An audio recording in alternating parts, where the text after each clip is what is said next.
இன்றைக்கி என்ன சமையல்னா தோசை. பாப்பா தோசையே சாப்பிட்டு முடிச்சிருச்சு. தோசை, பீட்ரூட் சட்னி, சாம்பார்.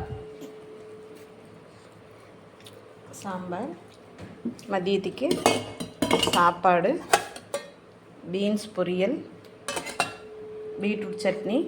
பாப்பாவுக்கு அதே தான். டிஃபனுக்கு வந்து பீன்ஸ் பொரியல், பீட்ரூட் வந்து சாப்பாடு போட்டு இறக்கி வச்சுருக்கேன். பீட்ரூட் துவையில.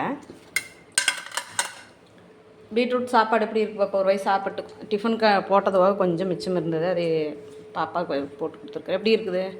கொஞ்சம் உப்பு பத்தல, சூப்பராக இருக்குது. கொஞ்சம் உப்பு பத்தலையா? இன்றைக்கி மணி எவ்வளோ ஆச்சுன்னா மணி 7:45 ஆயிடுச்சு. வேலையெல்லாம் முடிச்சிட்டேன். ஆனால் பாத்திரம் மட்டும் கழுகலை. பாத்திரம் சாயந்தரம் தான் வந்து கழுகணும். பாப்பா ஒரு பாய் சொல்லிடு. எங்கள் வீடியோ பிடிச்சிருந்தா லைக் பண்ணுங்கள். பாய்.